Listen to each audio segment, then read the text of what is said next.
All right, what's going on, guys? So I work with a lot of Shopify stores, and a lot of Shopify stores cannot be profitable, okay? There's a couple reasons why.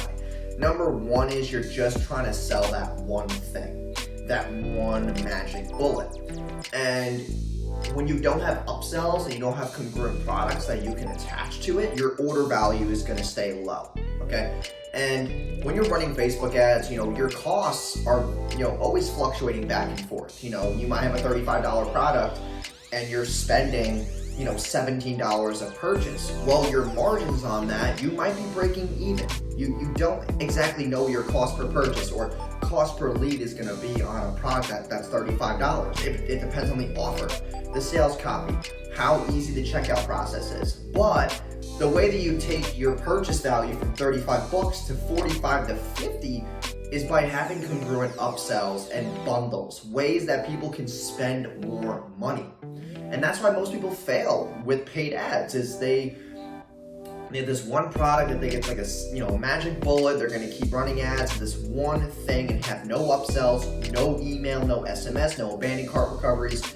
And they're like, oh, I'm not making money, I'm not profiting. Well, you don't have upsells. And that's why on every single Shopify store that I run, I use Candy Rack Upsell. Okay, it depends on the products.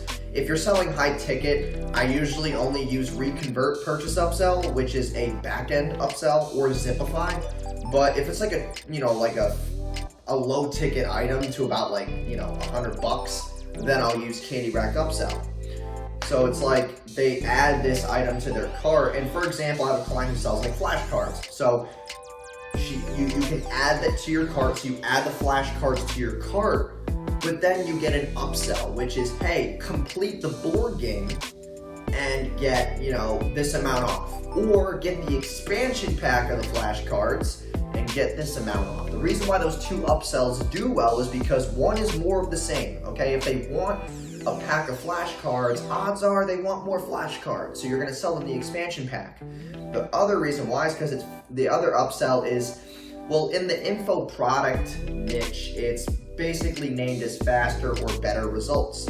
But the reason why the board game does well is because you're finishing what you started with. Okay, so the flashcards are the starter pack of what the board game or the full edition is. So you're basically just, you're basically finishing it. It's kind of like, what's another example? It's kind of like, in Monopoly, right? You want to just buy the board, but the upsell are the pieces. How are you gonna play the full board game without the pieces? That's another good example. Or with a Nerf gun, right? A Nerf gun, you can buy a Nerf gun at Target, but the upsell is more bullets or an attachment on it. Whatever the case may be, you get the point. But you have to stop looking at that one item as the, magic bullet. You have to have upsells around that same niche product that are congruent, so that you can say, all right, cool, if they want this item, then odds are, if I upsell them this item, it's congruent and can help that original item, and it makes sense, okay? And usually upsells, a good take rate on an upsell is 25 to 30%, depending on the price point. But yeah, that's definitely a good take rate on that first upsell. And then you can use Reconvert Purchase Upsell to upsell them again on the back end. So it's there's opportunities for you to sell at all wavelengths. And just make sure that if you're a Shopify store owner right now and you're selling that one product, go and find at least 2 to 3 products that are congruent that you can sell as upsells with that main best seller. All right, guys.